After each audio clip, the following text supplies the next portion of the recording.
trabalhando os intercostais todos, né? Então, assim, é um processo, isso prova. E o que que acontece? Eu tenho que tocar piano. Tocar piano, para mim, é fisioterapia. Isso foi bom. Mas eu não posso, não devo tocar piano mais de meia hora sem parar. Porque a fisioterapeuta que foi estudar piano para entender pianista, ela disse o seguinte: Bernadette, isso é o correto. Se você toca piano meia hora, 40 minutos, você tem que ter um tempo fora do piano para compensar, alongar, etc. Então, assim, isso não é uma invenção, é algo que a própria ciência vem mostrando, os avanços, os estudos, os experimentos, né? E eu assisti uma palestra também em Porto Alegre, há pouco tempo teve um encontro, Medicina do Músico, enfim, algumas apresentações importantes, outras não tanto.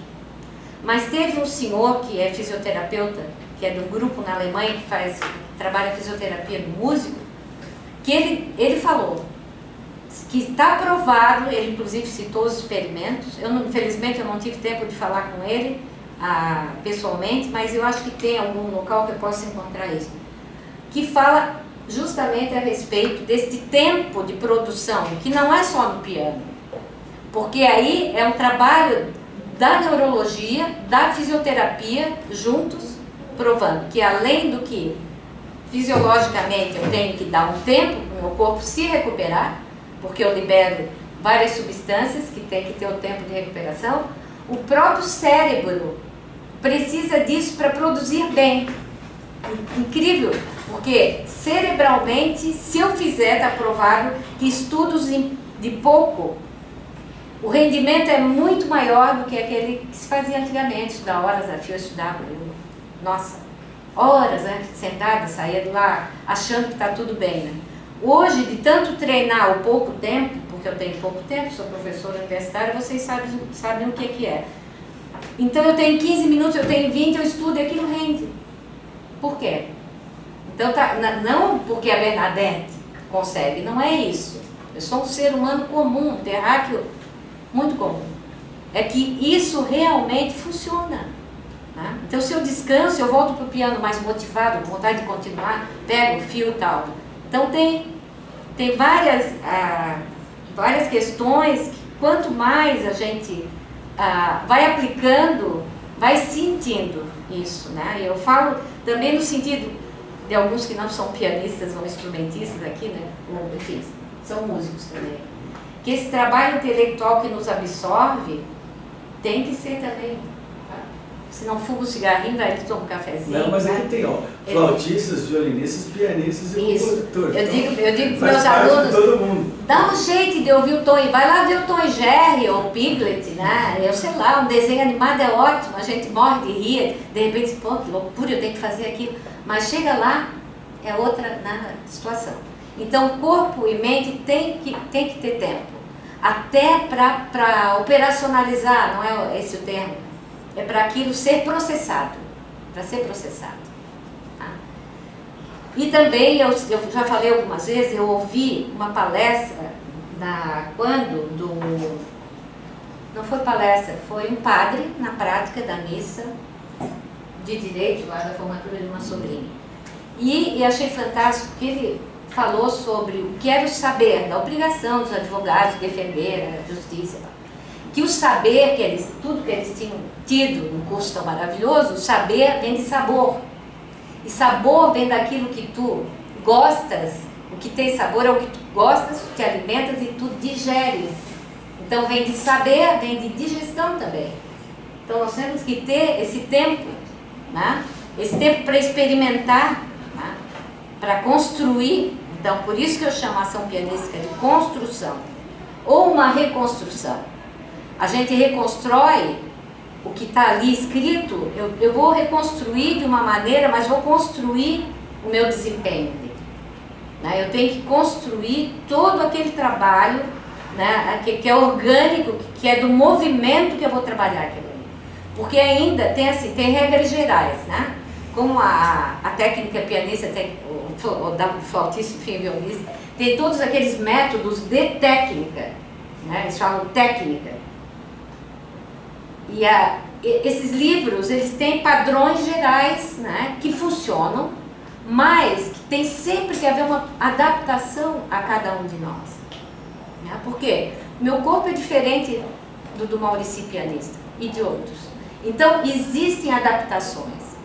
Adaptações não só a questão de tamanho, né, das questões antropométricas, né, que são as minhas medidas e proporções. Né? Então, o professor pode dizer assim, não, o banco tem que estar a tantos centímetros do piano. Calma, mas o tamanho da minha perna, o tamanho do meu braço. Então, tem que se levar em conta isso tudo, essa adaptação também. E a própria adaptação, aquilo que o meu corpo vai aceitar. Porque eu posso dar uma técnica, né? E para o meu corpo funciona bem, mas para o seu, para o dele, não. Tem que ver, porque tem que haver aquela... Meus filhos que dizem, tem que ter liga. Isso em tudo na vida, eu acho, né? E sobretudo no nosso trabalho. Tem que haver uma paixão, tem que haver uma doação, tem que haver uma humildade, porque aí a gente tira proveito daquilo, né? No que a gente capta e no que a gente mostra. Estou falando muito alto? Não. É porque a minha voz vai aumentando, eu vou um pouco. É sua alegria em falar, que é bacana. Aí eu sou bem alegre, sabe? Então... Tá muito frio a sala? Não, tá boa, eu levantei ali, né? Ah, tá bom. Então eu vou ler um pouquinho, porque aí eu me acalmo. Imagina. Então, dessa forma, né, seriam condições para se obter melhores resultados no processo de ensino-aprendizagem e mais eficientes também no desempenho global do indivíduo, adotar estratégias mais adequadas de uma prática funcional. Isso que eu falo dessa adaptação é a funcionalidade que tem que ter a técnica. Se não funciona, a gente troca. Porque não existe, às vezes, uma maneira, né? Não existe. Às vezes eu digo, aluno chega a dizer, toca. A palavra dificuldade não entra na minha sala. A palavra dificuldade, não entra. Eu tirei porque foi um tabu a minha vida inteira. E tabu também de colegas dizendo assim, ai, eu tenho que tocar isso, mas é muito difícil. Antes de trabalhar a peça, a gente tem um pouco essa tradição na área do instrumento, né? Esses tabus que nos acompanham. Então a palavra dificuldade eu não utilizo e eu não deixo. Eu digo assim, eles dizem, ai professor, eu não estou conseguindo. Essa situação musical eu não consegui resolver. É isso aí. Então eu digo, a dificuldade ela existe se tu resolves mal. Aí vem a dificuldade, aí vem o problema. Se a gente não trabalha da melhor maneira, isso em qualquer instrumento eu tenho certeza que funciona. Se não se trabalha, se não se procura de uma maneira bem relaxada, sem medo, né? Sem medo de tocar, o que acontece? Aí cria um problema, porque tu aprendes de uma maneira, né? E tu viste que não deu certo, e se retém o errado da mesma forma que o certo. Então há um registro aqui de uma maneira de tocar, né? Eu sou campeã em registrar nota errada, assim, às vezes mostrando pim, pô, não é sustenido, e eu vou outra vez, sabe, assim, essa coisa de concentrar. Então, são notas, harmonias e gestos. Gestos, então, porque é uma coordenação, né? E o teu controle sinestésico, que nos dá essa capacidade de fazer isso, de corrigir, né? Até de, sei lá, tu vê rapidamente aqui, né? Esse controle que a gente tem é o que nos faz também vencer as distâncias, né? Isso de ter eventos musicais de média e longa distância, uma mão tocando, enfim, diatonicamente e outra fazendo deslocamentos constantes. Se vocês pensarem, meu Deus do céu, isso é incrível, né? O que o cérebro da gente consegue, né? E cada vez mais todos os instrumentos vão evoluindo, a gente vai evoluindo de tal maneira que tem momento que a gente para e diz assim, é incrível, né? Isso é um fenômeno. Então, aí tu vais procurar como que isso é possível, né? Lá na área do controle motor, a gente encontra verdadeiros conceitos que são técnica instrumental na área de coordenação motora. Porque aí a gente vai entender por que estudar por partes é importante. Porque lá eles falam na coordenação parcial. Quanto mais complexo é um movimento, mais ele tem que ser trabalhado parcialmente. Então, quando ele é trabalhado parcialmente, a gente vai trabalhando por partes e constrói o todo. né? Agora, claro, eu não vou pegar uma partitura, não há necessidade de fazer às vezes na peça inteira. São situações, são localizadas, né? Porque também, na medida em que eu tenho uma prática, tu tens uma memória de coordenação que tu olhas, enfim, quem já tocou N peças, estudos, ou, enfim, noturnos de Chopin, ou baladas esquerdas, ou que seja uma peça, porque todo compositor tem um fenótipo, eu chamo de fenótipo, né? Que é aquilo que tu olhas de longe, olha de cabeça para baixo, vocês, e já dizem, isso é Brahms. Tá? Eu vejo cabeça para baixo, eu digo quem é. Porque tem cada compositor tem uma cara acentuada, né? Aquela fotografia, assim. Então, não envelhece, né? Não envelhece. A gente vai e elas ficam, né? A gente vai e elas ficam. Então, e ali, cada um, na medida em que a gente vai experienciando uma peça dessas, duas, tu vai já tendo internamente os padrões. Então, é claro, por que o professor põe lá um noturno que nunca tocou e consegue ler e até fazer as coisas justas, né? Sai quase ou mediamente perfeito para mostrar para um aluno que ele quer conhecer a peça e tu não quisesse ligar o YouTube, né? Então, aí tu lês uma parte, mostra, ó que bonito isso aqui para fazer, tem um material X, porque a gente já tocou algumas peças. Então, os padrões já estão internamente, estão incorporados, né? Então, esse trabalho que eu falo para vocês, que é de formiguinha, que é, né, bem seccionado para poder construir, esse trabalho é feito em algumas situações musicais, não todas, senão, né, a gente não chega ao fim. Enfim, isso aí já passou lá no 5 já.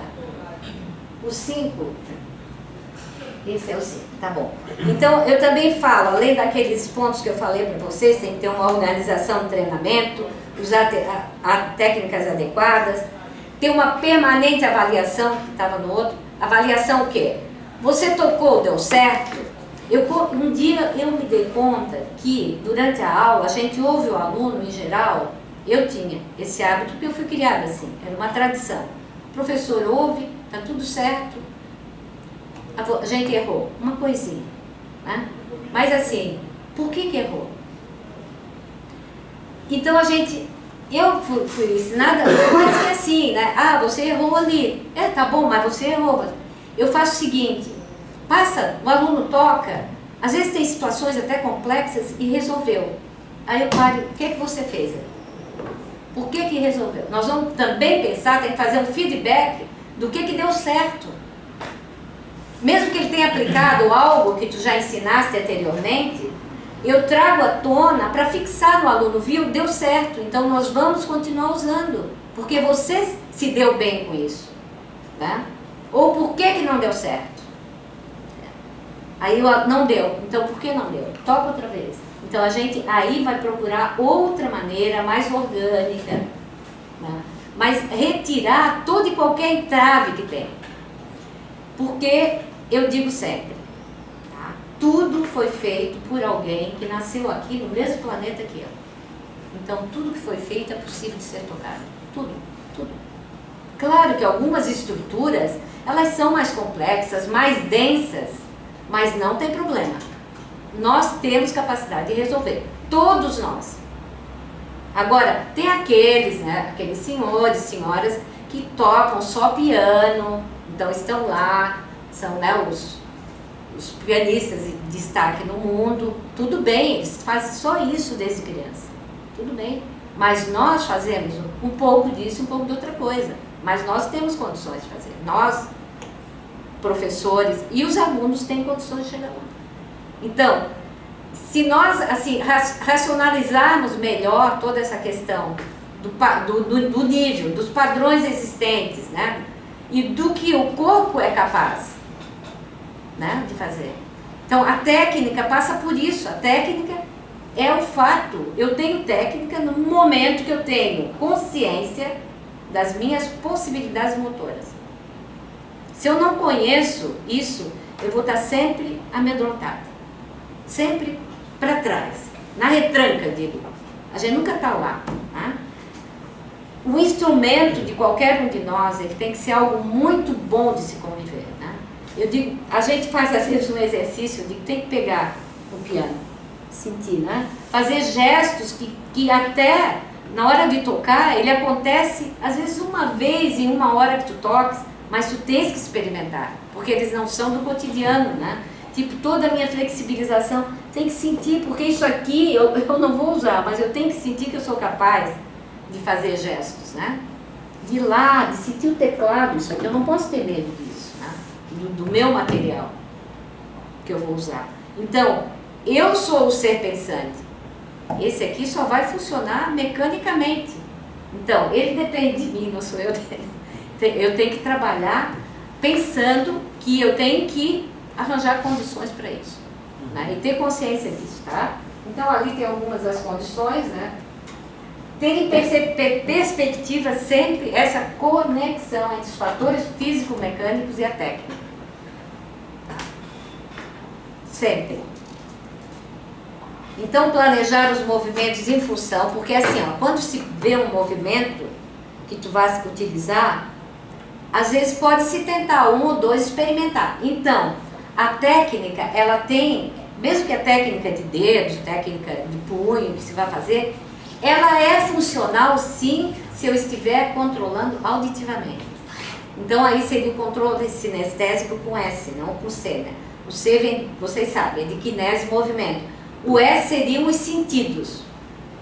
Então, por isso que eu falo desempenho global, é porque o músico, o pianista tem que estar, assim, predisposto para funcionar de maneira orgânica todo esse controle sinestésico, kinestésico e sinestésico, né? Que é a nossa percepção, que é o feeling, que diria. O que é o feeling?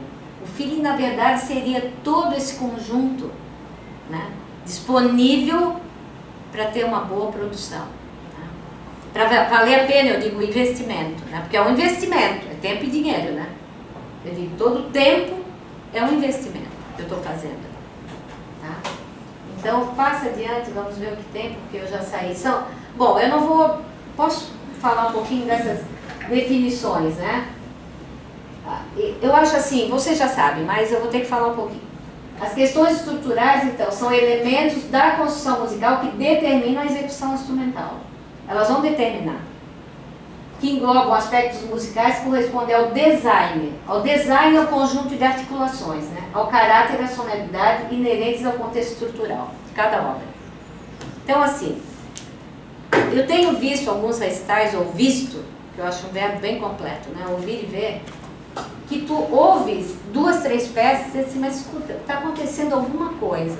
Ou 4, o que foi? Aí eu penso, por que eu fiquei cansada? Porque eu gosto tanto da música, é um repertório que eu admiro, mas eu fiquei sonolenta, eu não estava com sono.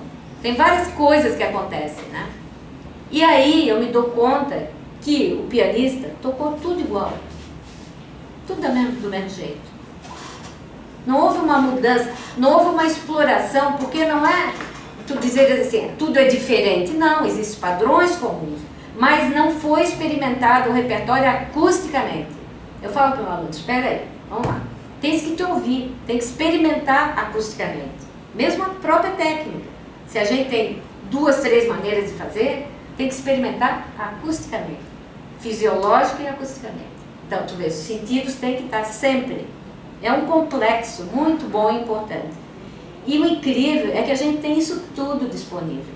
O que eu estou falando para vocês não é nada do outro planeta. É desse agora, aqui. Né? E que nós temos tudo isso à disposição. Basta, sim, é realmente trabalhar nesse sentido, da observação. Né? No sentido da observação. Observar os outros, não para criticar no mau sentido, ficar criticando esse ruim, não, não é isso. Para ver até o que funciona. Né? Tu podes ver alguém tocando uma peça que está trabalhando, outro trabalhando. Dizer, incrível, por que eu gostei tanto? Tentar já ter essa percepção de chegar lá e a coisa já estala aos teus olhos e ouvidos. Né? Então, assim, sabe, eu tenho um problema sério agora que a gente vai desenvolvendo isso. Às vezes eu sei como a pessoa está tocando, é incrível. Sabe? Porque é essa coisa de ligar a sonoridade à técnica. Eu sei A técnica está assim, os dedos estão assim, sabe? Tocando dessa forma, o ataque está sendo mais de cima, mais sabe, lateral, está sendo um som empurrado, não é um som abraçado. Dá para a gente conseguir isso.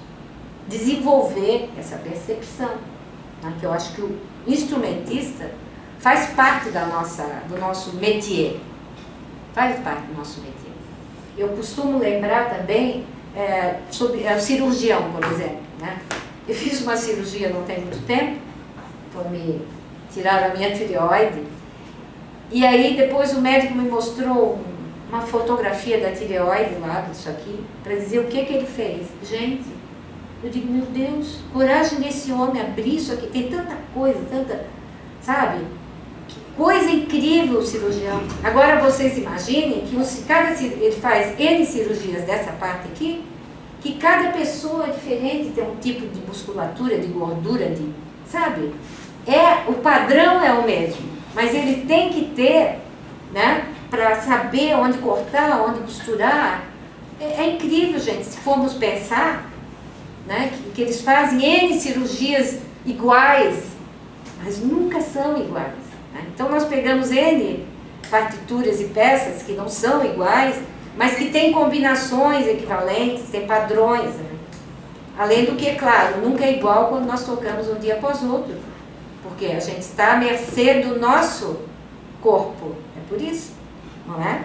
Eu toco hoje, amanhã é diferente, porque o meu metabolismo vai estar diferente, a minha psique vai estar diferente. Ou eu ouvi algo que me transtornou, ou que me fez bem, ou que me fez mal.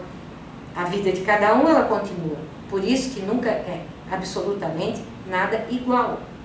Mesmo que esteja escrito igual. Você vai fazer da mesma peça, da mesma editora, mas existe aquela contribuição que é pessoal de cada músico e do momento, né?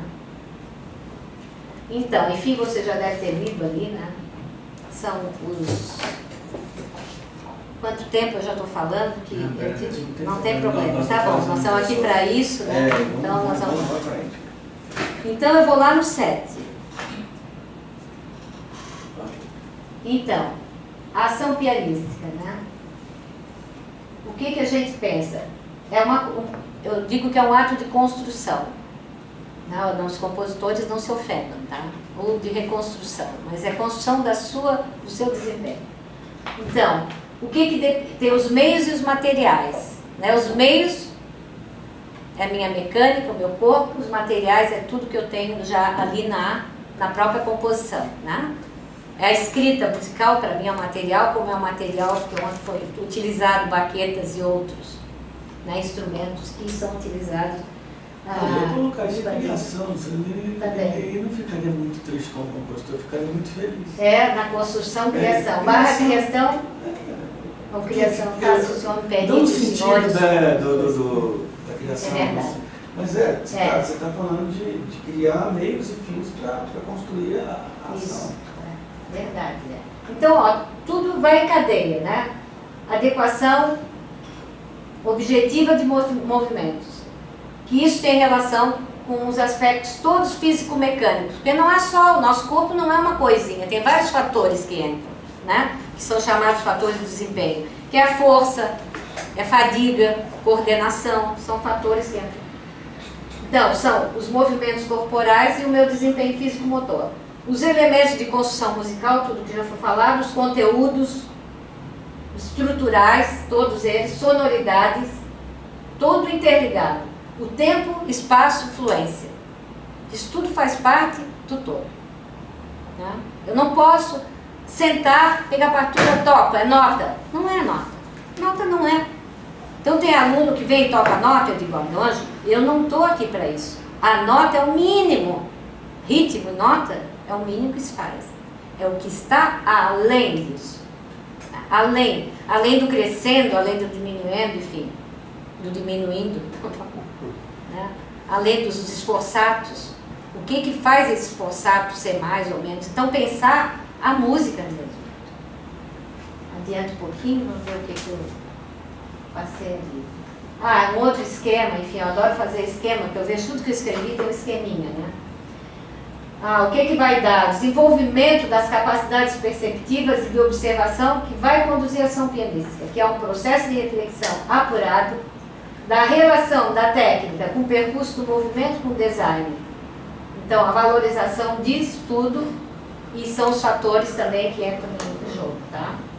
Agora, claro, isso é um esquema na minha cabeça. Se eu der só o esquema para vocês, para ligar, eu tenho que trabalhar mais em cima desses esquemas, mas são assim, eu acho que mostra alguns termos que dá para a gente pensar. Adianta um pouquinho, o 8 não estava lá, mas ficou. Vamos lá, sucesso da aprendizagem. Isso na coordenação motora, tá? Na área do controle motor, eu digo, se vocês pegarem alguns livros, como do McGill, é importantíssimo, de Schmidt, são 2 autores que têm verdadeiras, para mim, é um livro de técnica. Então, o que eles dizem? Que o sucesso da aprendizagem com eficiência em qualquer desempenho motor, depende do conhecimento dos objetivos. Tem que saber o teu objetivo. Então, tem que ser planejado. Não basta eu começar a estudar uma peça se eu não tenho um objetivo X já delineado, né? Tem que saber a razão de cada movimento. Isso é dito em livros assim, de coordenação, de autores que são os papas, né? Então, todo movimento eu tenho que saber a razão. Por que eu faço automaticamente, eu tomo café, escovo os dentes? Porque eu aprendi a razão disso, né? Então, os gestos eles vão se tornando espontâneos, né? Porque foram controlados em algum momento. Assim vai ensinando a criança, nós também. A gente tem um controle e depois aquilo se torna, que incorpora, né, o teu domínio técnico. Então, a razão de cada movimento ou conjuntos. Por quê? Às vezes, um movimento ele é feito da junção de vários. Então, ele é um movimento complexo, não é um movimento único, né? Então, isso tem um processo mental que vai dar a coordenação, certo? O domínio daquilo, além dos aspectos aural e rítmico. Então, esse é o controle sinestésico global. Pode dizer, né? Então, a gente fez experimentos, tá? Nos experimentos, nós levamos em consideração aquela mão ali, a foto ficou boa. Foi a única foto boa, embora a mão do aluno ali não ficou a ideal. Mas, embora a nossa mão tenha que, em geral, ficar nessa posição do arco, isso acontece quando a gente toca, e se a gente tem um relaxamento relativo real, isso acontece no que tu fazer esses gestuais momentaneamente, de passagem, né? Então não é proibido. Então a gente fez análise de movimento, né, na biomecânica, tá? No laboratório de biomecânica, com a ajuda de gente especializada lá, porque eu não tinha o cabedal suficiente para ir lá e utilizar tudo. Então, pensamos no movimento no sentido, nesses 3 sentidos, nessas 3 coordenadas, né? Na extensão, na altura, na profundidade do teclado. Eu me dei conta que essa profundidade do teclado, esse movimento que se utiliza na profundidade, ele usa mais a flexibilização, o que é muito importante, essa flexibilização, que nos permite várias passagens, né? Situações mecânicas de repetição, sobretudo, as passagens de repetição, essa flexibilização no sentido Z da profundidade, ela é importantíssima. Porque, assim, eu acho que em qualquer instrumento, tudo que é repetitivo é o que causa danos, né? As LERs, enfim, que tem outros nomes até. E que isso pode ser evitado se existe, primeiro, um cuidado com o eixo, que o eixo ele não tem que ser o nosso eixo, que é o ideal, né? Tanto que no corpo nós temos que ter eixos laterais. Não que a gente tenha que manter a mão no eixo, porque a manutenção da mão no eixo é um perigo. É um perigo. Mas ele tem que ser, eu digo que é o porto seguro. O meu eixo, eu vou e volto, mas eu paro no eixo, né? Então, se eu toco no grave, o que eu tenho que procurar? Se eu tenho um trinado no grave, eu que sou pequena, que uma vez eu estava tocando das imagens de Debussy, a terceira, ela termina com umas oitavas, e o trinado vai indo para o agudo. Tararara, não, tararara, 3 notinhas rápidas. E eu estava tocando aquilo, eu fiquei no meio, porque eu tinha oitava, só que eu morro de medo de oitava, eu morria de medo, né? Eu peguei e fui para lá para tocar oitava. Para tocar oitava bem limpinha, bem simultânea. E o que é que... Aí aquelas 3 notinhas que aqui estavam perfeitas, eu fui indo, e ela foi piorando a regularidade. Eu falei, mas o que é isso? O que aconteceu comigo? Aí fui repetir. E repetia, digo, espera. Aí eu tocava só as notinhas, as 3 tercinas, rapidamente. Funcionava. Aí eu ia botar o oitavo. Não. É porque na medida que eu ia pro grave, o meu agudo eu ia torcendo. Eu ia fazendo, botando meu braço em adução, tá? Aqui, o que é que acontece? Aí eu tranco os tendões no túnel do carpo. Então assim, se eu não me observasse, e se eu não tivesse alguma noção disso, eu não teria chegado à conclusão. E eu ia treinar tanto, até ter um problema, ou eu ia dizer, não posso tocar essa peça, me frustrar.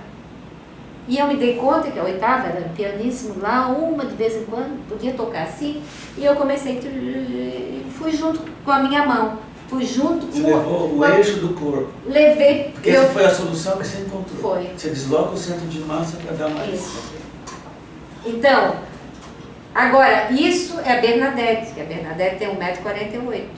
Agora, alguém que tem 1,70 m, 1,90 m, talvez vai resolver da mesma forma, talvez com menos deslocamento do eixo do corpo.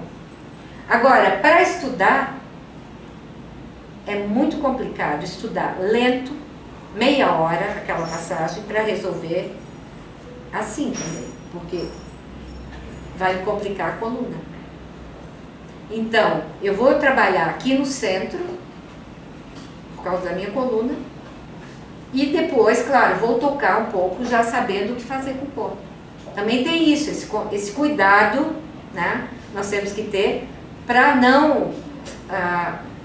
certos gestos que nos tiram dos eixos, ou lateral, né, ou centro de corpo, ou da mão, que eles não ocorram por muito tempo, tá? Então eu tenho que adaptar. Então por isso, até a escola, eu digo, falaram uma vez para mim a escola do dó. Toda criancinha, em geral, se começa aqui no dó central. Isso é um perigo. Há muito tempo, agora eu não dou mais aula para criança, eu trabalhei muito na escola de música, eu dizia, ó, esse é o dó, o planetinha é aqui no meio, mas nós vamos trabalhar ele aqui, ou ele aqui. Certo? Porque senão a criancinha já começa assim. E para compensar a falta de agilidade, porque perde, eu tenho um teste bem prático, a criança começa a botar força, entende? Porque o teclado pesa mais do que a criança pode, tá? E perde já a flexibilidade, já começa errado. Por isso que muita criança desiste, e aconteceu muita coisa durante esses séculos de piano, né? Porque o dó central não é ideal, né? Só no centro do piano. Não no centro do corpo. Então, claro, depois a gente, claro, introduz o dó central já, mas o aluno já está com essa consciência. Enfim, tem muita coisa para se, né, que dá para conversar. Mas eu lembrei de um detalhe, da caixinha de fósforo, vocês sabem que um dia eu observei, eu estava na praia e passei nesses bares, né, e tinha um pessoal tocando chorinho, e eu parei para ouvir, e tinha um senhor tocando caixinha de fósforo, assim como toca um pandeiro, que dá inveja nesses. Pessoal que se junta ali para tomar cerveja, e o senhor tocando caixinha de fósforo, tocando lá, e aquela caixinha, eu fiquei observando. Ele tocava assim, né, aquela caixinha aqui, bem assim. Aí eu notei o eixo, e aqui ele fazia aquela cócega. Agilidade, assim, a velocidade, fazendo umas variações. Por quê? Estava no eixo e esse movimento nosso que é natural. Tá? Que é natural. Então essa agilidade nós temos. Só que para tocar um instrumento, tu tens que coordenar, né, as estruturas, né, e outras independências, né, como segurar, fazer polifonia com a mão só, etc. Que é apoiar uma e deixar as outras tocarem. Agora, é incrível se vocês observarem algumas coisas espontâneas pelo mundo, como funciona. E às vezes nos ensinam princípios de técnica. Né? Quer dizer, isso aqui do eixo eu sabia, mas eu observei como esse povo às vezes está tocando bem naturalmente. Ou esses que tocam às vezes cavaquinho, que tu vês que está ali muito bem. Né? E aqueles que ficam muito assim, então, eu já vi aluno, ou gente que é músico tocando com umas posições de, meu Deus, coitado, a vida dele de músico é curta. Não adianta, vai ser curta. Ou ele vai passar por um problema que vai fazer uma fisioterapia e trocar totalmente a sua maneira de fazer. Vai. Porque isso aí são poucos os casos de músico, que vocês sabem, que tocam com uma técnica estranha e que tiveram uma sobrevida longa. É muito raro. E são pessoas que têm realmente um fenótipo que se adaptou àquilo, mas são raros. Não é a regra básica geral. Não é a regra aconselhada. Agora, é claro, se eu tiver um aluno que toca de qualquer maneira, que toca tudo, e quer continuar assim, não sei, o que é que eu vou fazer? Mas eu digo por A mais B, não, eu não aconselho. Tá? Vou passar adiante um pouquinho, senão vamos ver. Bom, o experimento que eu fiz, primeiro foi com essa peça, tá? O aluno tocou, os alunos foram alunos, um grupo de sujeitos, tá? E o protocolo, então, que eu vou mostrar mais adiante. Nós vamos adiante, só que aquele trechinho ali marcado, depois foi feito um crop e analisado, tá? Analisado aquele trecho, vamos adiante. Só, desculpa, de novo, eu vou falar o seguinte, aquele padrão ali, vocês veem, é tocado 42, 43 vezes nessa peça. Significa que se eu faço esse padrão bem, interligando com o próximo, eu vou ter uma economia de alguns metros de movimento, sabia? E fora que esse padrão é padrão composto da mesma coisa. É da mesma coisa, mesma coisa. Você tem o mesmo acorde no segundo compasso, você tem o dó, o mi sustenido de novo. Então, na realidade, o micro padrão o padrão é composto de micro padrões repetitivos. Então, isso aí foi incrível, porque eu fiz 2 grupos, tá? E o resultado está ali adiante. Só, não querendo ser chato, tá, mas sendo. Aqui, ó. Vocês estão vendo isso? Então são 3 micro padrões dentro do padrão. E deslocado. Mas deslocado no tempo, mas é o mesmo. É deslocado, só que para experimentar, o que eu queria dizer para vocês, que para experimentar, descobrir o gesto melhor, seria o ciclo de movimento que eu chamo, o ciclo, na verdade, o meu trabalho, a minha tese, eu quis ousadamente inventar um princípio, mas o meu orientador, o Celso, deixou. O princípio é muito ousadia. A relação, relação e regulação do movimento, eu chamei. Tá? E lá dentro, esse controle virou o ciclo de movimento. O ciclo de movimento ele é composto da intersecção de movimentos, que é o caso ali. Tem desse para o dó, né, do dó, sol para o dó, do dó um deslocamento para o mi, só que para experimentar, na época já, eu peguei a primeira ali, dó, dó, e o mi eu deixei na mesma oitava, que foi uma maneira de eu encontrar o gesto mais simples, que depois, mais tarde, depois de 4, 6 anos, eu inventei uma outra história, que seria o SMRD, é simplificação do movimento por redução de distâncias. Isso aí, gente, é um recurso que deve ter alguém que faça, eu acho. Só que eu já organizei, teoricamente, assim. Só que agora eu vou pegar um físico, que é um senhor lá da UDESC, da reitoria, que um dia falando com ele disse que interessa muito para ele ver isso. Eu disse, eu não sei nada de física, mas eu sei que tudo que eu faço tem a ver com física. Ele disse, não, mas professor, quem sabe eu posso lhe ajudar. Então, eu vou pegar esse senhor para me ajudar. Tem os engenheiros que estão aqui sabem disso. A gente chama lei da minimação. Isso que você definiu agora é um princípio da minimação, que minimiza a energia gasta no sistema. É um sistema dissipativo, o movimento é dissipativo, então você está tentando otimizar o uso dessa energia. Eles vão gostar. Exatamente. Aí assim, pega isso, mas quando há 6 anos, ou há alguns anos atrás, eu bolei essa história, eu já passava para os alunos em função do ciclo. Então, o ciclo veio antes, mas ele tinha na sua raiz a simplificação do movimento. O que é incrível. Pode falar.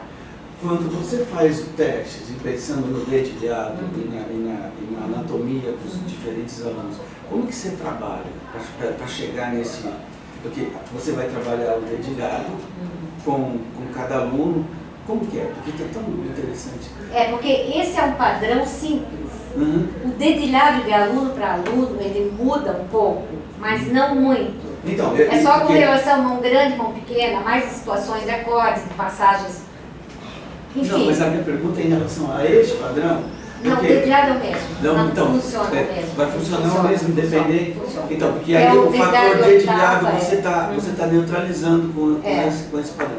Isso aí. O dedilhado permanece o mesmo para todo mundo, tá? Então, aí nós pegamos 2 grupos, né, que foi o controle. Pode passar, deixa eu ver o que ele tem adiante. Agora, desse aí, eu tinha filmagem, mas eu acho que eu perdi desse experimento dos alunos tocando, tá? Espera aí, eu já estou no 2. Então, agora só um instantinho, se me dão licença, que eu vou chegar no experimento logo.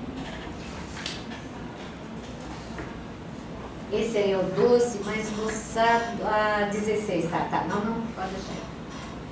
Então, esse princípio da relação e regulação, tá?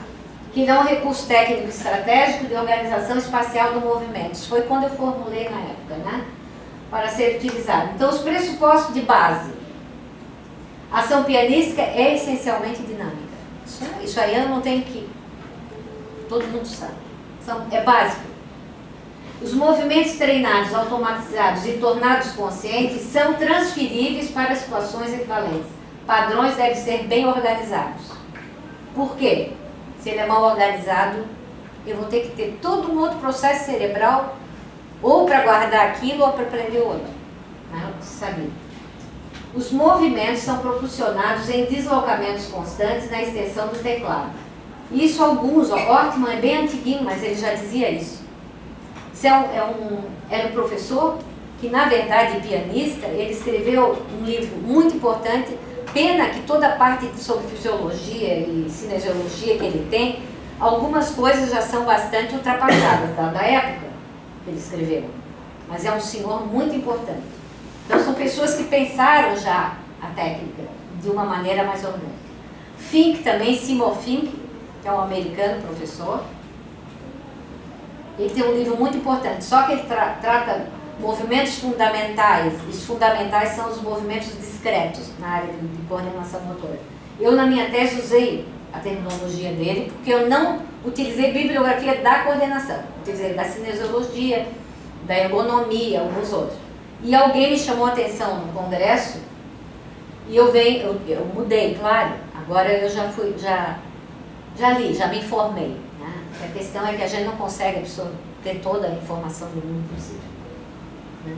E os movimentos podem ser analisados não somente desses fundamentais que eu utilizei mais discretos, como no global. Pode.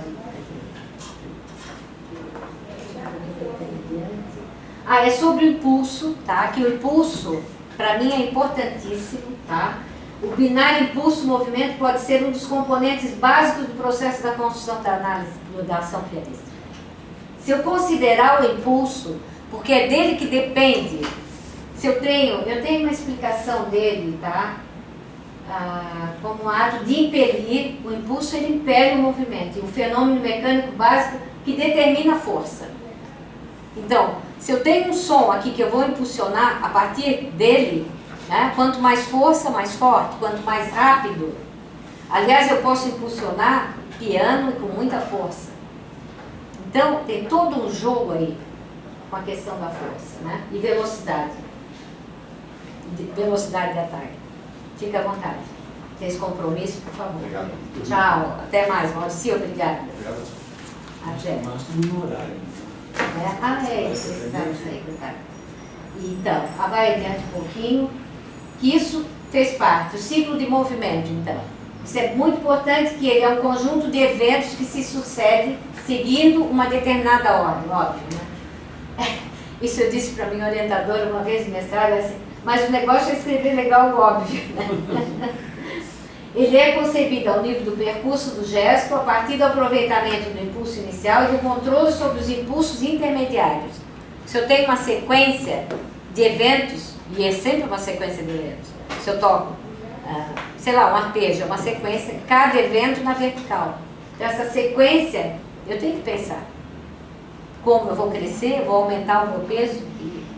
Então, é todo um trabalho que dá para fazer. Ali eu estou me repetindo no segundo parágrafo. E a eficiência de movimentos pode ser otimizada por meio da regulação e controle da força do impulso, que é o apoio sobre o teclado, do tipo de trajetória de segmentos, que é a relação impulso-movimento, e do impacto, que é o tipo de ataque, o toque.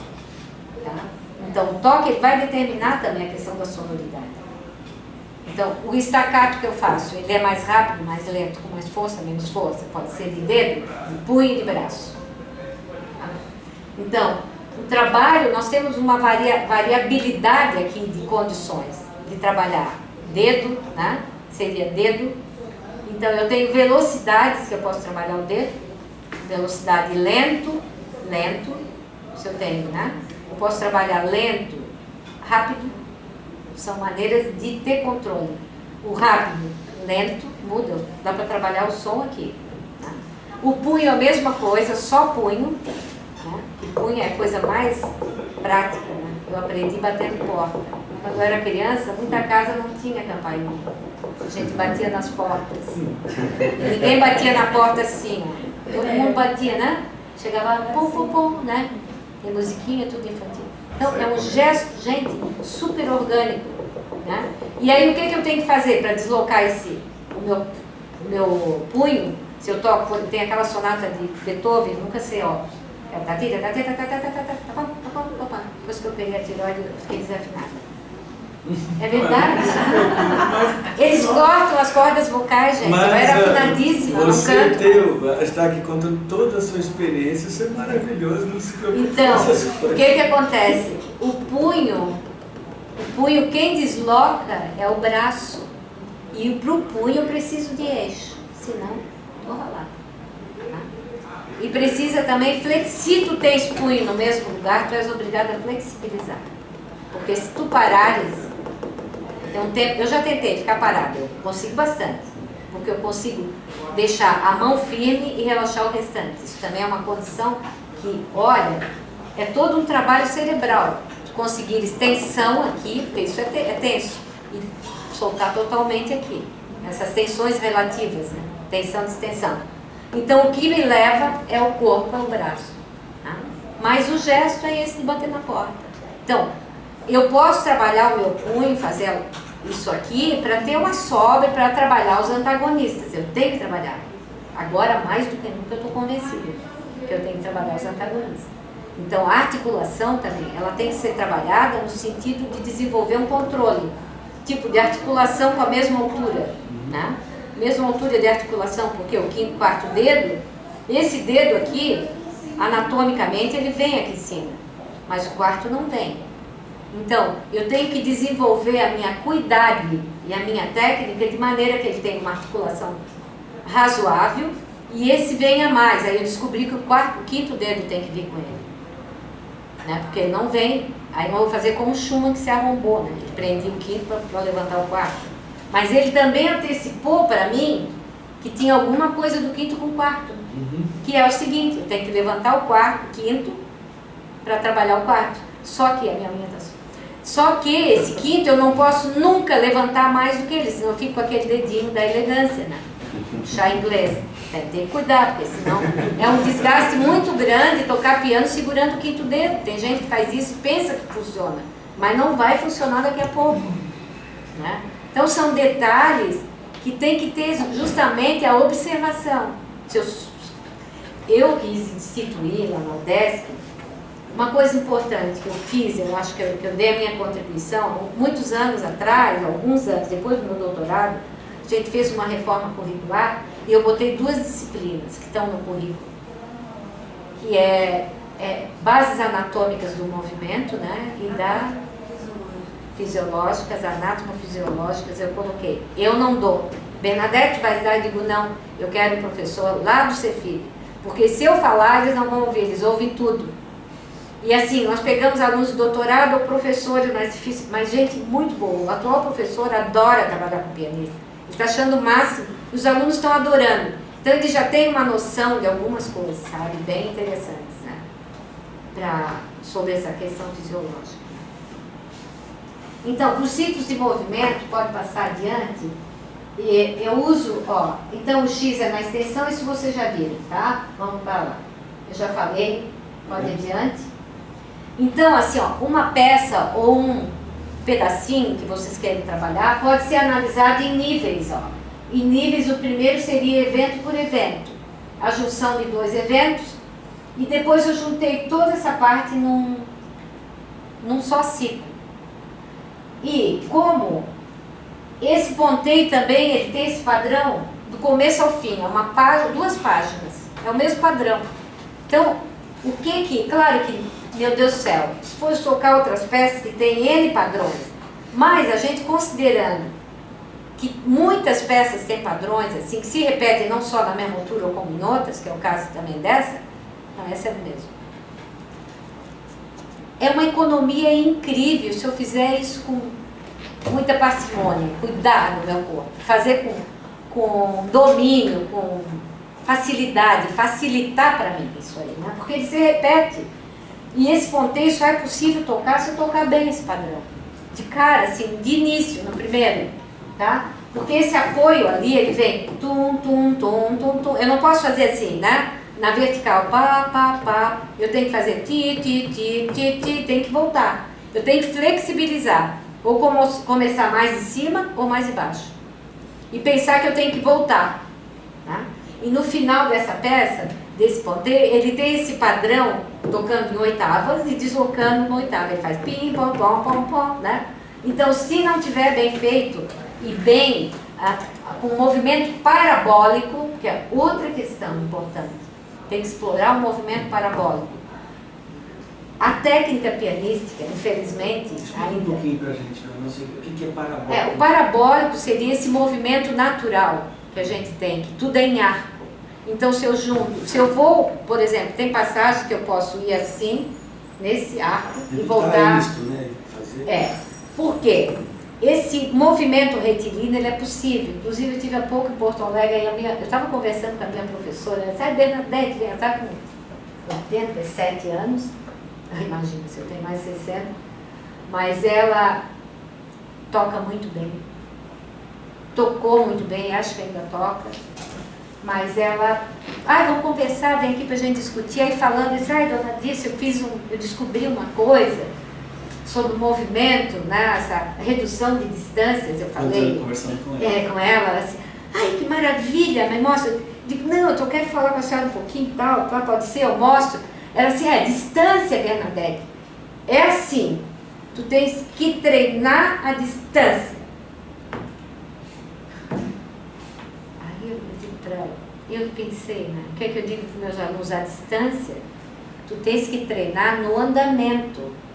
Lento, por exemplo, se tens uma peça rápida, tu começas lendo lentamente. E se tu treinas essa distância aqui, na hora que tu aceleras tudo, vocês veem o paradoxo que vai ser em termos de coordenação. Como é que tu vais acelerar isso aqui na mesma proporção que a passagem anterior? Impossível. Vocês imaginem quanto tempo se perdeu nesse mundo. Eu perdi outros. Então, os alunos já fazem diferença. Entende? Então, eu tenho que trabalhar esse gesto na mesma proporção que eu vou acelerar o todo. Porque aí ele fica orgânico. Entende? E também o movimento retilíneo, que eu me lembro, a única coisa que eu sei, o nome em física, a retilíneo uniforme, né? Que é a da freada. O que faz? Lá na curva de velocidade,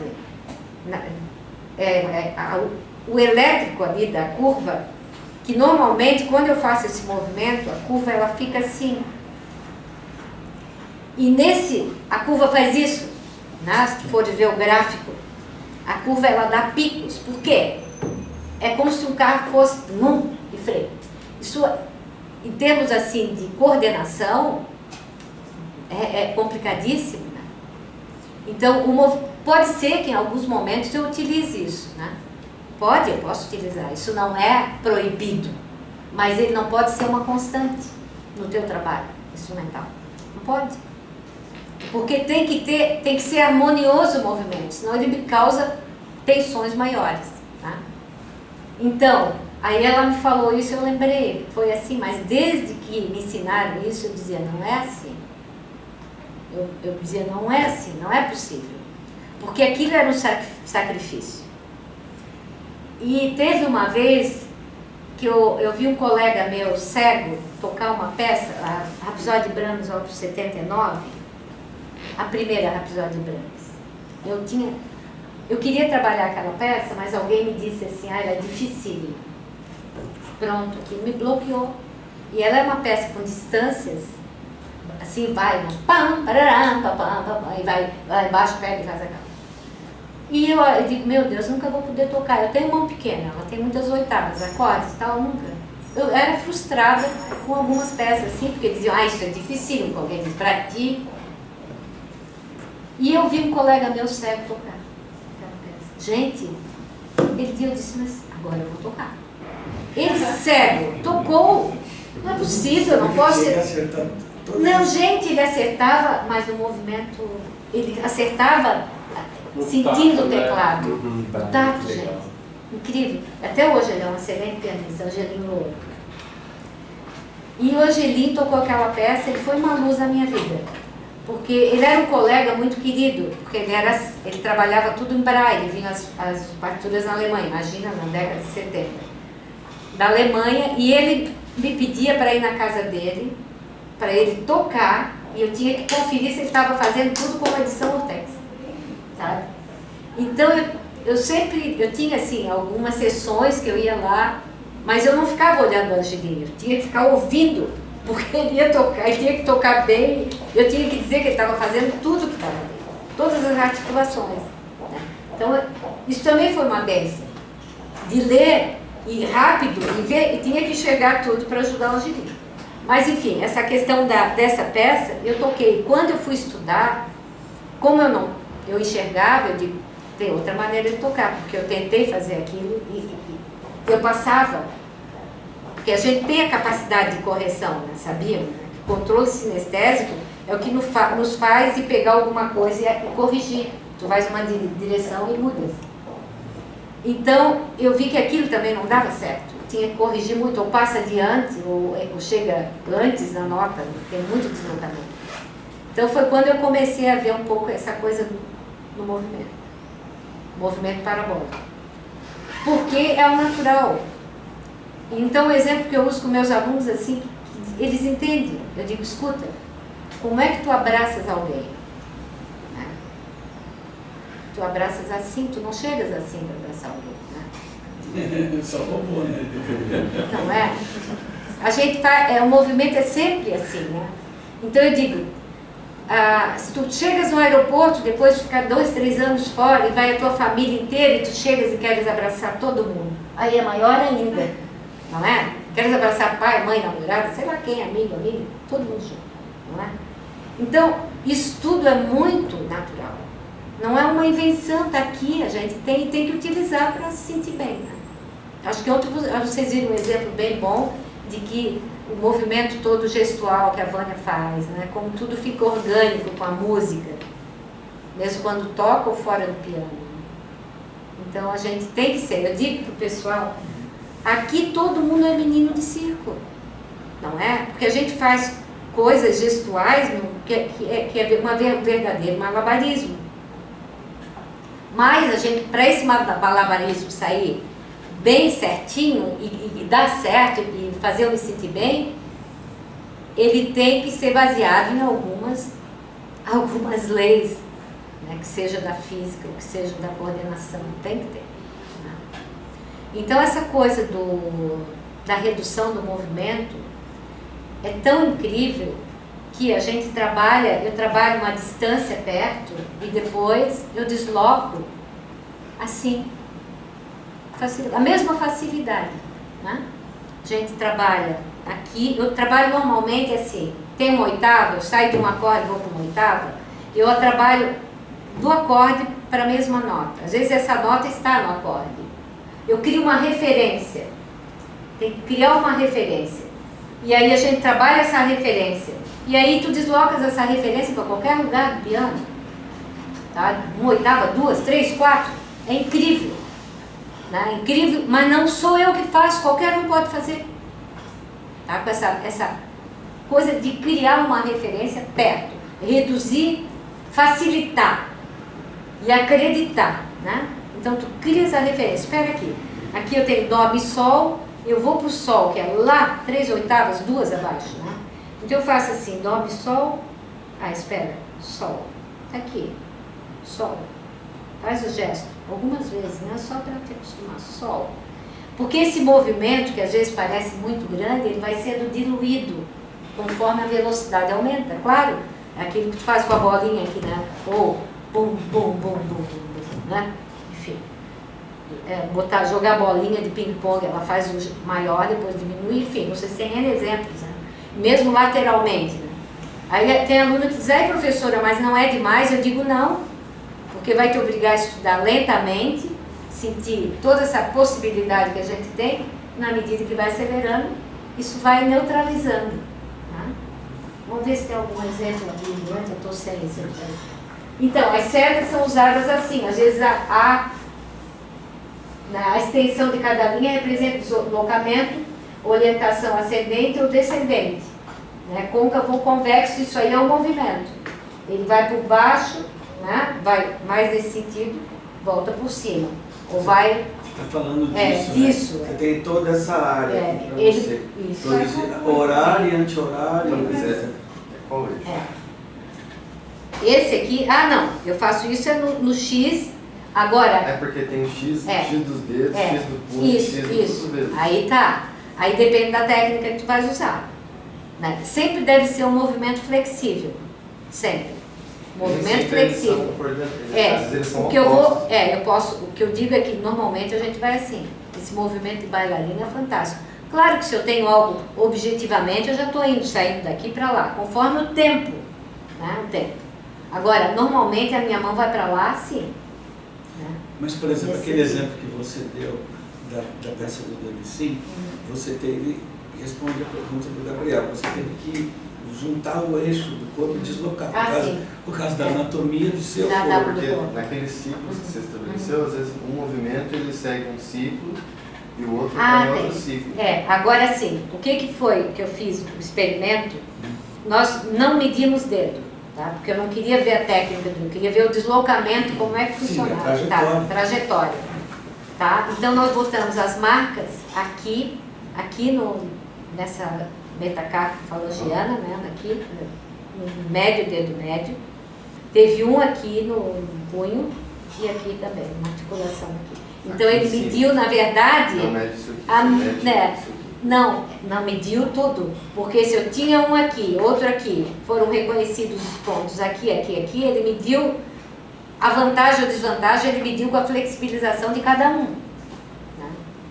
Entende? Não foi a medida só da mão, foi medido justamente essa flexibilização também, porque eu tinha essas 3 articulações. Eu acho que hoje, só uma tenta não querendo te atrapalhar, hoje você consegue, com essa tecnologia do Kinect, foi a mesma que a Rony usou para fazer a peça do Clayton, fazer esse trabalho lá com seus alunos, quer dizer, junto com eles, mas esse equipamento, e nós podemos ajudar, o pessoal aqui do Nix te ajuda, a gente está afim. Eu espero que sim, já estou vendendo peixe aqui sem comer. Porque aquilo que a Vânia fez com o Entoa, com o Kinect talvez dê para trabalhar, porque você está querendo ver trajetórias, né? Trajetórias. Porque a questão do dedo não é problema. Não, o dedo a gente pode medir, mas pode medir força também. Não, mas no trajetória se mede força. Força também.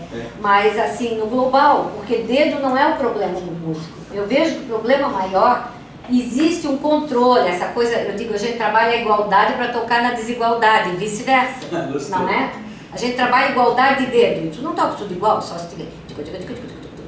Tem que ter a variabilidade toda, né? De sonoridade. Mas o que interessa, o que o músico tem que saber é de outras coisas, não é só o dedo. O pianista trabalha muito o dedo, que é uma tradição nossa, tem que se trabalhar. para ter mais domínio, né? Para ter tanto a extensão como desenvolver a força, mas a força do dedo, ela também está no impulso. E a igualdade do dedo está em ter consciência de que esse dedo ele é forte porque ele leva todo o meu braço.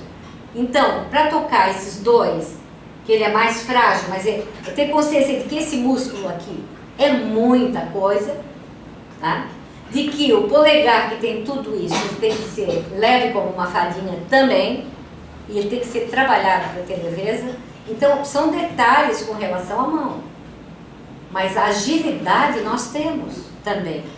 É uma coisa natural e a nossa tradição só explora muito isso, a técnica. Não explora essa possibilidade da organicidade, da lateralidade, do Z, que eu tenho que ter isso. Né? Explora muito o fim e pouco o processo. Porque o que se tinha em mente é que o dedo é o que toca. Não, o que toca é a minha cabeça. O dedo ele é um mero condutor também. A mão, o braço, eu tenho que ter esse controle. Meu corpo é tudo, mas sem uma consciência de tudo que eu tenho, de todas as condições que eu tenho, não adianta, eu não vou ter técnica.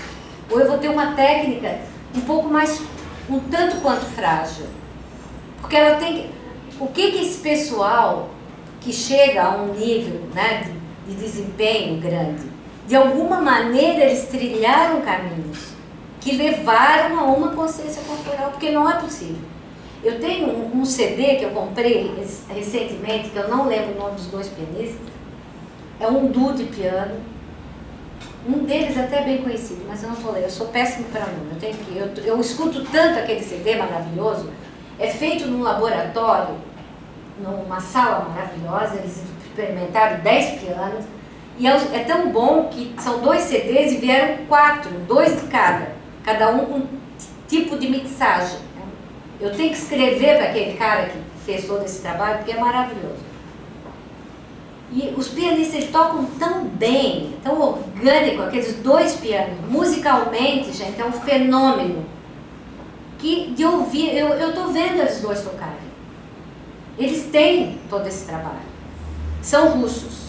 E eu sempre falo, eu falei esses dias ainda com um aluno. Falou ontem para nós dos russos. Os russos têm coisas que eles não revelam. Tem. Eles chegaram antes do que nós. E eles sabem muito mais do que eu estou falando, porque esse pessoal não poderia tocar tão bem se não tivesse essa conexão entre corpo, entendimento, consciência e música. Não pode. Não pode. Não pode ser. Tem que haver esse, de alguma maneira, tem que haver esse caminho. Tá? Bom, vamos só adiante, vamos correr um pouquinho. Então ali a parte que eu falei. Dentro do tempo, olha. Não, mas não é o tempo, é que o pessoal pode estar cansado e deve estar. Ninguém está cansado. Eu sou tão assim empolgada que eu não pergunto. Se vocês quiserem fazer uma pergunta no meio do caminho, por favor, não deixe para o final, porque. Pode, cara. Não, porque você falou das performances dos russos, que é excepcional. Isso você está se baseando em performances ao vivo ou gravadas? Porque existem hoje em dia uma série de técnicas de gravação que eles remontam, deixam a coisa de uma maneira excepcional que na verdade aquele pianista não conseguiria. Eu estou te falando, eu vi, né, eu ouvi esse disco, o CD eu tenho, deve ter, é fantástico. Mas eles são, esses dias eu vi, por acaso estava na Arte 1, estava o Kissing tocando. Pena que eu peguei no final, e estava tarde, era 1 da manhã, e eu tinha que dormir, porque no outro dia eu tinha 6h30 de compromisso, que é atravessar a rua e fazer a minha ginástica, que eu estou fazendo a fisioterapia junto, né? E eu não posso perder, e já era 1 da manhã e eu já estava acumulando cansaço. Mas, gente, o pouco que eu ouvi, eu tenho uma admiração por esse pianista, embora ele utilize. Mas aí que está, ele tem um pouco de articulação exagerada, porque a nossa escola ocidental aqui, ocidente nosso, tirou muito a articulação. Claro que não se precisa fazer a mais, mas é fantástico. Agora, tu vês assim, o nível de concentração dele também, que ela é É desde aqui, tu vês os olhos, a sobrancelha, é tudo. É mesmo ao vivo, então é excepcional. Mesmo ao vivo. E teve um caso muito interessante de uma pianista inglesa, não sei se você ouviu falar, que o marido dela era um engenheiro de som e ela gravou uma série de coisas e tal, e morreu depois, teve câncer, morreu. E ele continuou divulgando, isso foi um caso muito famoso, esqueci agora o nome, porque eu também sou mal de nome. Mas o fato é que ele começou a divulgar aquele trabalho dela e as pessoas começaram a escutar a primeira vez. Isso foi sensacional, era incrível, maravilhoso. Esses dias eu vi alguma coisa. O fato é que ela não tocou nada daquilo, ele montou, ele fez montagens de mandaram para a Colombina, que está sempre mandando coisa. Eu digo, o que é isso? Aí quando vi que não era pianista, nem é sensacional isso. Ele montou, tinha assim 12 pianistas que ele pegava, e ele era ótimo nisso, ele montava um quebra-cabeça.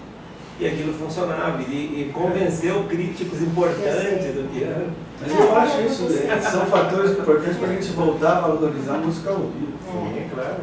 O aqui e agora, do fazer e ouvir. Mas eu ouvi também, eu viajei ano passado, me deu ao luxo, tirei uma licença-prêmio, a primeira da minha vida. Primeira da sua vida. Eu tirei uma para cuidar da mãe, uma para cuidar do meu prematuro. Sim, essa primeira que mas a primeira para mim. E eu fiquei 2 meses e meio no continente antigo, no velho continente. Eu tenho a sorte de ter uma amiga que mora em Paris, e ali eu gastei um concerto, fui a vários lugares visitar amigos, gastei passagem e concerto. Só, não comprei nada. Comprei uma lembrancinha para as noivas. Que bom, né? Eu não suporto fazer compra, quando eu viajo eu quero aproveitar. E eu fui compra assim, sabe? Tem tudo aqui no Brasil, tu vê tudo igual, mesmo tem Colinos, Pepsi, tudo igual.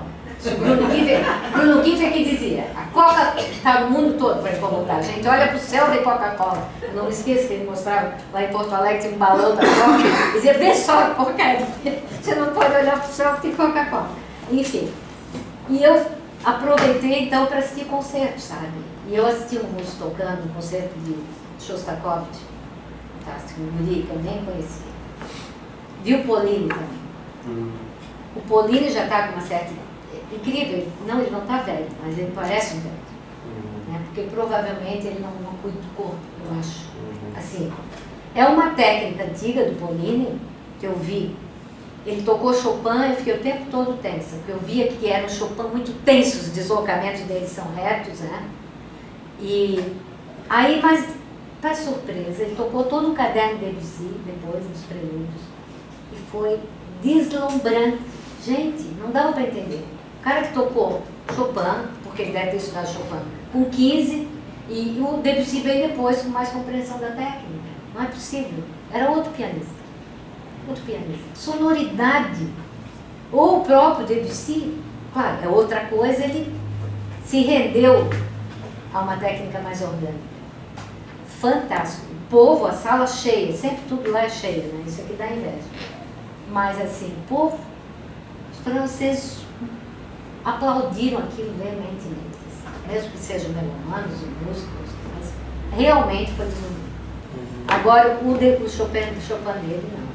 Achei duro, achei seco, achei a técnica, tecnicamente, muito reto, não, sabe? Agora, aquele último movimento, claro, ele deu um banho, que é todo em uníssono, né? Que são dedos só, aqui. Mas faltava para mim um pouco de flexibilização, mesmo naquele movimento. Embora temos de técnica digital fantástica, dinâmica, tudo. Que não é só acertar, não. É a trajetória. Exatamente. Ele não utilizou o que ele fez no Debussy. Debussy ele ia fazer, sabe? Não sei se ele... O que é? Por quê, né? Por quê? Não pude falar com ele. Mas ele tocou de extra, 2, 3 extras maravilhosos lá, que a gente diz, a energia dele, né? Mas aí, com aquela idade, não. Eu acho que é a minha idade, mas ele está bem assim. Ele entrou no palco, eu levei um susto. Eu digo, meu Deus, porque ele está com a postura para andar, né? Ele entrou olhando quase assim. Dificuldade de apesar da coluna, ele não tá. Todo mundo tem que trabalhar um pouco o corpo, né? Para chegar até os compositores, né? Até os compositores. Para chegar na boa idade, né? Então, meu marido tem umas definições da boa idade. Justamente com condições de poder, né? Entrar no avião, eles querem pegar minha mala, eu digo, não, muito obrigada, minha malinha, não posso ir, né? Mas enfim. Isso é bom para o estacionamento. Para o estacionamento eu uso meu cartãozinho. Não adianta. Então, são outros modelos, tá? Isso aí são de Rachmaninoff. Na variação 13, que é lento, é muito interessante, porque o ciclo, às vezes, não sempre, ele não é aplicado o tempo todo. Imagina se eu vou pegar uma música e picar em pedacinho, assim, não é. Né? São situações bem pontuais, onde ele se aplica justamente porque são padrões, né? Tem padrões que se repetem. Você está balançando a sua perna? Oi, desculpa. É só desencontrar aqui. Eu tenho uma filmagem inteira do restauro. A pessoa fez isso, mas não podia ficar perto. Então, nessas duas situações, o primeiro é rápido, tá? E a gente, aliás, o colega e eu chegamos a filmar, mas eu acho que esses dados foram perdidos. Muito interessante o que funciona. Tá? Porque ele otimiza, vocês veem, ele vai para cima no sentido do segundo acorde lá em cima, para deslocar para baixo, e aquelas duas notas, aliás, a oitava na mão esquerda, o si bequado, quando ele já me dá um impulso para ir lá para o alto. Eu saio do si bequado, na verdade, aquela flecha segunda, ela parte do si bequado. É um gesto único que vai até lá em cima. Embora tenha os eventos, as impulsões intermediárias, mas eu faço isso aqui, tá, pá, para vir para cima, tá? Desço aqui e já impulsiono para os outros dois. Então eu toco 3 eventos dentro daquela convexa. O si bequado, o acorde lá em cima de sol, o fá, e do sol vem para baixo. E é impressionante o que dá velocidades. Se trabalha devagar e acelera um pouco e paulatinamente acelerando. Claro que eu tenho que ter na cabeça as notas, a estrutura musical. O gesto não sai e não toca a música sozinho. Eu tenho que ter uma leitura. E por isso que eu tenho que trabalhar devagar, porque tu vais coordenando com a leitura e tudo. Mas musicalmente ele se resolve facilmente assim, tá? Aquele outro também ali embaixo resolve, ele é lento, mas é um gesto que vai te ajudar em outras peças mais rápidas. O que é o I? Desculpa? O I. Seria impulso, o I do impulso. Impulso inicial. É o levare, né? O levare. É o ponto de ataque da trajetória. Então, e a seta, a curva da seta descreve aceleração e desaceleração? Isso eu não entendi. Não, ela não acelera nem desacelera, é só te dá o trajeto do gesto, tá? Ela vai te dizer, o gesto é nesse sentido, quando eu chego em tal lugar, vem nesse sentido, tá? Porque a música, ela segue assim, tá? Ela segue para frente. Nesse caso, o punho, né? O punho leva também, né? Punho e todos esses segmentos, né? Porque o antebraço, na verdade, ele está aqui, ele é mais pesado. O que te faz ter mais leveza seria mesmo punho e antebraço, né? Mas esse desenho não está levando em conta a aceleração? Não, e porque nem a dinâmica. É só só a gótica. Só o movimento. Por causa que como movimento, isso daí está no espaço, né? E você vai ter a aceleração tangencial, e você vai ter que decompor. Eu estava tentando entender o que Não, é só o teu movimento, ali, por exemplo. Não, mas tudo bem, mas é isso aqui. Deixa eu mostrar. Deixa eu ver se eu mostro. Aquele de baixo, para ver se eu Traz consigo. a câmera pra gente ver. Deixa eu ver se eu consigo. Só para você mostrar que eu estou sem... Se eu vier aqui naquele segundo, tá? O primeiro lá, quando estava Só para a gente sentir Tá, a então ideia seria do aqui, côncavo. ó. Se eu botei para baixo, é porque aquele som, aquela sonoridade, essa aqui, ó, ela é um pouco, vai ser um pouquinho, em termos de interpretação, um pouco mais densa para mim, no meu entendimento, musicalmente, porque ela vai ficar até lá. Então, esse gesto, ele me ajuda a manter o som um pouco mais ali, né? Só aqui uma vez. Então, eu poderia fazer isso aqui. O côncavo e o convexo, certo? O côncavo, A pronação e supinação agora. eu apoio um pouco esse aqui, né? E apoio aqui, ó.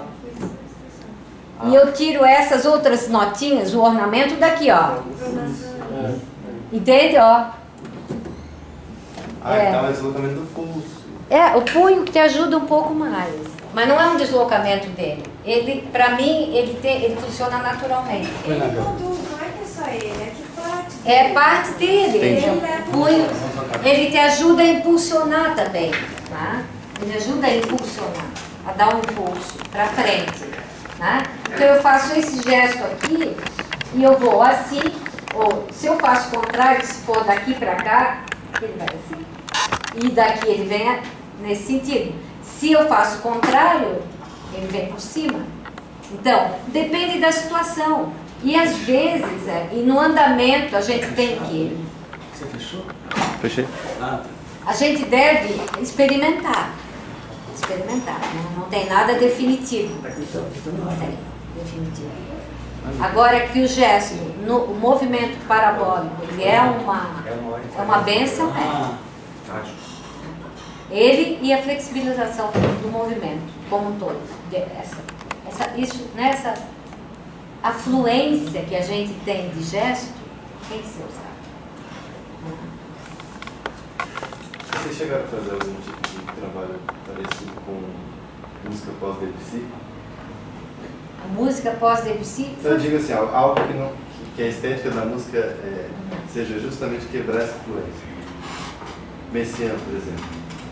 Não, a Messiaen daria para usar. A Vânia tocou ela fez um prelúdio de Messiaen, que dá tranquilamente. São os prelúdios simples, alguma das peças de pássaro que tem essa coisa pássaros. De cortes bruscos. Que não, mas aí é o que eu te digo. Isso, a utilização desse gestual, né, que eu considero que ajude principalmente, ele não é em detrimento de outros sinais que me obrigam a fazer coisas de impacto. Não. Eu, dentro dessa fluência, eu tenho que ter a capacidade de fazer agressivos também. Eu digo, a gente tem que se travestir no personagem, né? Na história que está ali para contar. Eu digo para meus alunos, aqui, você é pianista, você é um ator. Você senta no piano, tem que esquecer, tem que deixar as timidez, né? A pessoa fica preocupada em fazer um gesto. Não, aqui é a música, é o som. Né? Então, o gestual, ele tem que acontecer, os movimentos em função do que está escrito. E se tem, eu tenho ali uma amostragem de um vídeo que eu toquei, não estou tocando, é uma peça que tem que ficar estudando, que é um frevo do Marcos Nobre, que ele tem vários sinais, tipo, né, marcatos e marcatos com estacato, e apoios. Então, para fazer aqueles acentos fora, aquilo tudo, eu uso um gesto diferente. Eu falo, apoio assim, aquele outro que o Marcos pede era empurrado. E aí faz a diferença, entende? Eu vou te mostrar um aluno fazendo isso, a gente filmou. Vamos, para frente. Tá, volta ali, rapidinho. Só rapidinho, o anterior. Tu tá vendo ali, lá na mesma altura? Que vem oitava. Eu tiro a oitava só pra gente sentir que tem uma referência, tá? A seguinte. Tá, agora eu botei a oitava na mão esquerda, tá vendo? Peraí. Tá, bota o anterior. Ó, eu tirei as oitavas do segundo compasso. O segundo teu acorde, os lá seguintes, eles são em oitavas, os outros eventos. Eu tiro pra gente ver a referência.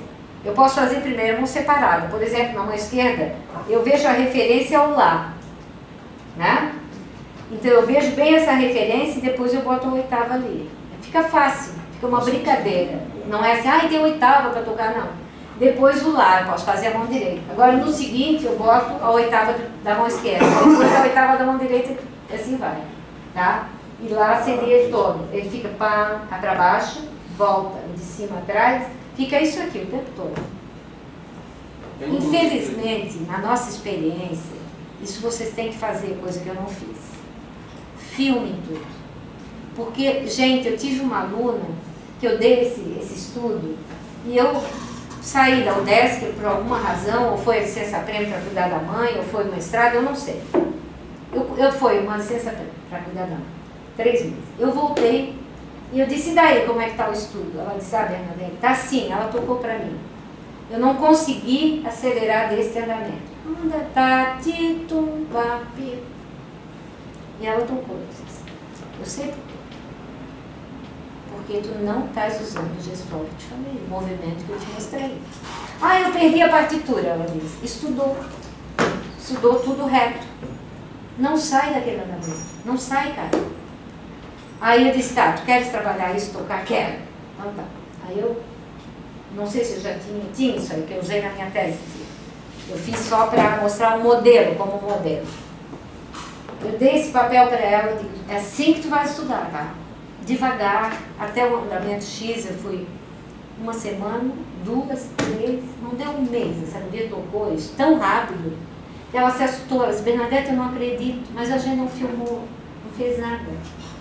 Agora ela teria que retomar, ela disse, eu toquei um tempo, depois parei, depois ela voltou. Ficou 8, 10 anos fora e voltou para fazer mestrado. Mas foi um fenômeno aquilo ali, porque ela se propôs e ela conseguiu virar aqui, trocar o chip, sabe? Isso é que foi incrível. Ali, bom, não precisa ouvir a musiquinha, vocês conseguem conhecer. Deixa eu ver se... aqui eu estou mostrando. Foi uma aula que eu estava mostrando para o pessoal, para ela. Vamos ver se dá para ouvir. Eu vou fazer caca de novo. Vou tentar. Vamos ver se vai dar certo. Funciona. Só Um pulso. Não é pulso. Então, para as cores, hein? a câmera embora.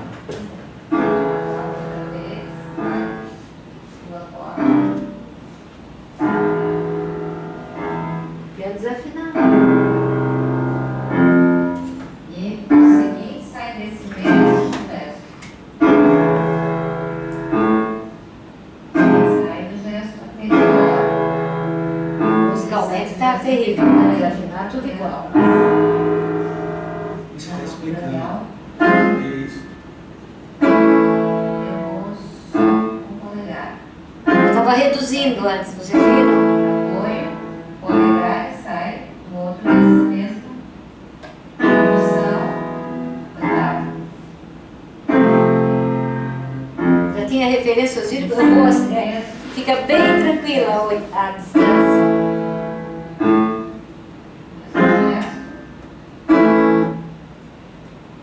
Não sei se deu para notar que, assim, eu vou na oitava com a maior facilidade, com a oitava, a distância que ela vai, sabe? Porque eu já tinha tido a referência, certo? Enfim, Muito bom esse exemplo. esse exemplo ele cai bem, né? Eu teria que melhorar algumas mídias, mas enfim, vamos adiante. Que tem mais...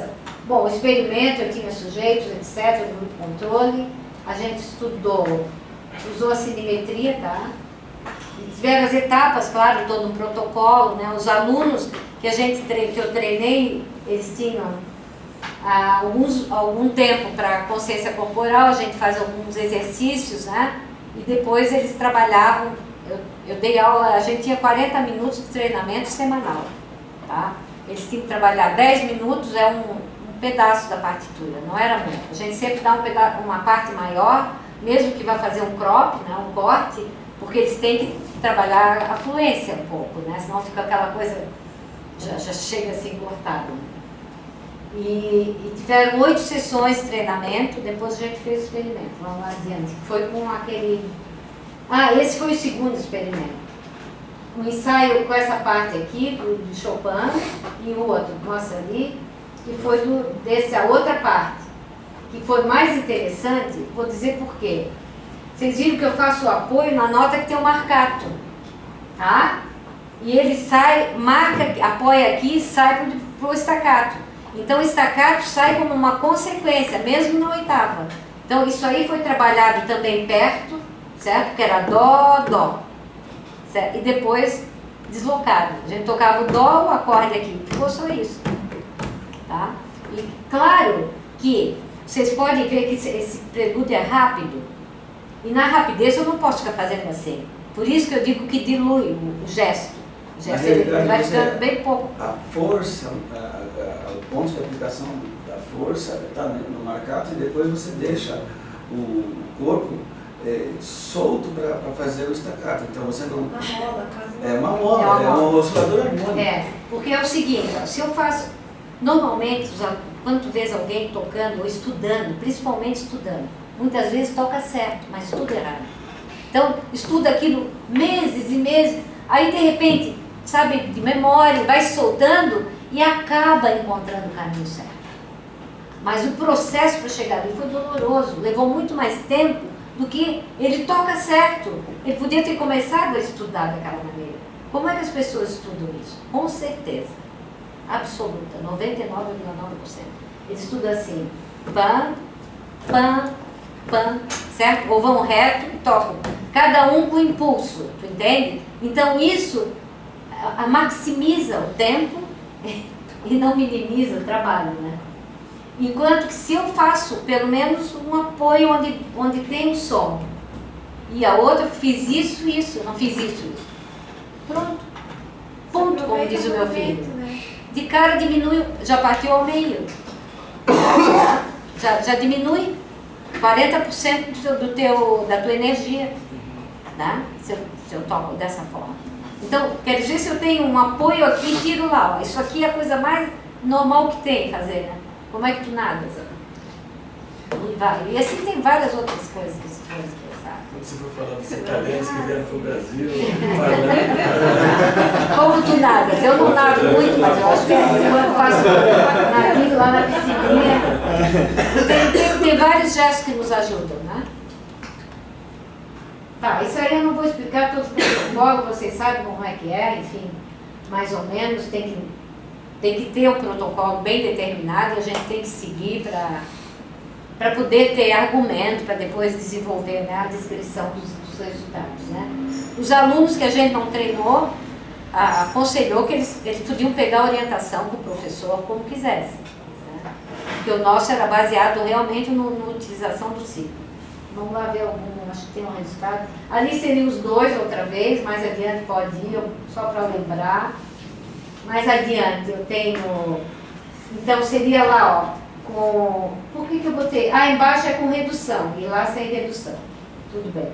Essa redução ali, sempre lembrando que o acorde eu toco com o quinto dedo, o acorde que está reduzido, a oitava, eu toco com o quinto para ter certeza que está pertinho, depois com o primeiro aqui e depois desloco.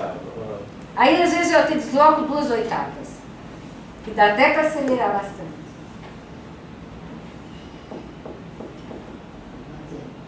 Esse aluno estava sendo treinado nesse mesmo prelúdio. podemos? Esse tem tempo, pode. Vamos ver se funciona. Vou escrever. Piano, abaixo.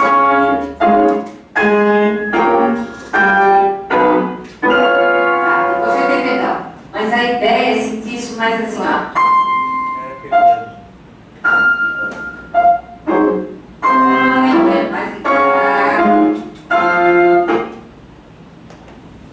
Então, assim, o que dá para ver nesse vídeo, infelizmente, a gente só tem do andamento, era lá quando foi feito o experimento, que não era acoplado o som ao vídeo, ficou um vídeo mudo. E eu, na época, não levei nada que desse.